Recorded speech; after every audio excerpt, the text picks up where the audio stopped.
Why not target the African American community? Why not say then, this is for you? This is for African Americans. If there was a banking crisis, then you target money for the banks. If there was a national disaster, you target your money for the national for disaster relief. That's not how America works. America works when all of us are pulling together, and everybody is focused on making sure that every single person has opportunity. This is what they do. They get you to hate someone, and they allow them to tell you the truth. And then they get you to like someone, and they allow them to lie to you.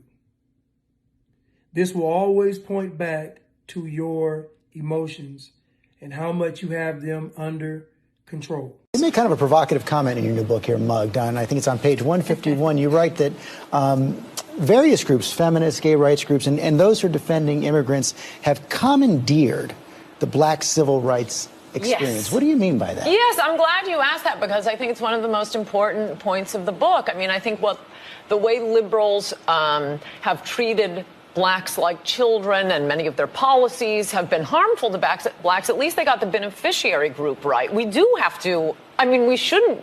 There is the legacy of slavery and Jim Crow laws. We don't owe the homeless. We don't owe feminists. We don't owe women who are desirous of having abortions, but or gays who want to get married to one another. That's what civil rights has become for much of the left. They dropped the blacks after 5 minutes. Senate Bill number 60 was a bill to give African Americans 40 acres and a mule. It was a done deal. We wouldn't be talking about reparations today had the Democratic president at that time signed the bill into law. Democratic President Andrew Johnson vetoed Senate Bill 60. That's why we're still talking about reparations today. Now, I don't believe that the civil rights movement was co-opted.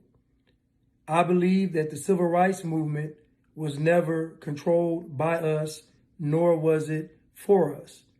The civil rights movement was for all of the other groups that are benefiting from the civil rights movement, because the goal this entire time was to make America a part of the one world government. The destruction of America has always been at play. They just used us to get it done. As I've said many a times, we are the people of influence. Folks, we have mortgaged our foreign policy. Everyone's out there going, oh my God, how in God's name? You know, the Chinese came here and the president didn't get anything. Guess what? They own us. So we have a history of voting for Democrats. Now here's someone in the back saying, what about Republicans? But let's be honest. What do Republicans do to us? We don't vote Republican, and we never will. So how are Republicans hindering what we are doing? Republicans actually don't bother with us. You know why? Because we think they're all racist. So all of this is about the Democratic Party and the liberals. There are many whites who are trying to solve the problem, but you never see them going under the label of liberals. That white person that you see calling himself a liberal is the most dangerous thing in the entire Western Hemisphere. He's the most deceitful. He's like a fox. And a fox is always more dangerous in the forest than the wolf. You can see the wolf coming. You know what he's up to. But the fox will fool you. He comes at you with his mouth shaped in such a way that even though you see his teeth, you think he's smiling. You take him for a friend. Immigrant rights are not civil rights? No, I think civil rights are for blacks. See, this is essentially the problem, and the Republicans don't understand. What have we done to the immigrants? We owe black people something. We have a legacy of slavery. Immigrants haven't even been in this country. But you see, most of us are either immigrants or are the descendants of immigrants, and we understand that not everybody. There are Native Americans in, but we understand in this country. We understand in this country that kind of self-deportation, making things so difficult for immigrants, for undocumented immigrants, that they have to leave, or the DREAM Act, vetoing, threatening to veto the DREAM Act, which is what Romney has said. I mean, and again, we have Governor Romney, who is basically taking a position that is anti a large and the fastest growing segment of the electorate. Now, there is a deep state. There are rhinos, but for the most part, the government is probably a small minority Republican. It's mostly Democrats, liberals, and rhinos. Now, as I've said before, this administration was going to completely erase the black struggle.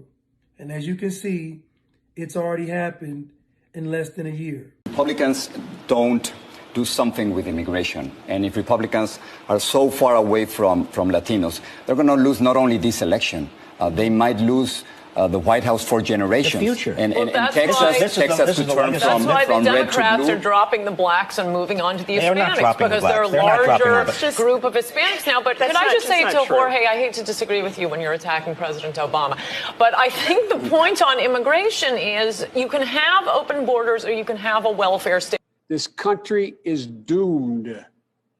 It is doomed, not just because of African Americans, but because by 2040, this country is going to be minority white European. You hear me? Minority white European. And you guys are going to have to start working more with Hispanics, who make up a larger portion of the population than y'all do in terms of raw numbers. We're going to have to be working with a whole group of people that, in fact, are the single most diverse democracy in American history. Pretty soon, they won't need you all for anything. And then what are you going to do? Because you spent 60 to 70 years endorsing a political party that has done nothing for you. And you've pretty much alienated the Republican Party, and you don't have anybody with enough courage to create an independent political party. So it almost seems like either the buck stops here or we're out of luck. We started voting Democrat in the late to mid 1930s, and progress in our community stopped after 1970.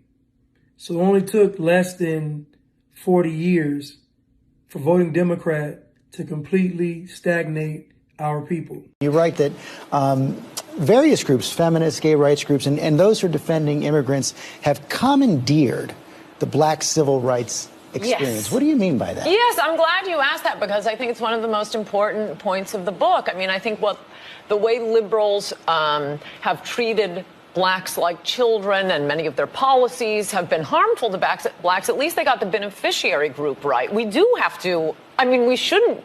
There is the legacy of slavery and Jim Crow laws. We don't owe the homeless. We don't owe feminists. We don't owe women who are desirous of having abortions. But that's or gays who want to get married to one another. That's what civil rights has become for much of the left. They drop the blacks after 5 minutes. They drop the blacks after 5 minutes. They drop the blacks after 5 minutes. They drop the blacks after 5 minutes. They drop the blacks after 5 minutes. So I'm not going to sit here and say I'm going to do something that's only going to benefit black people.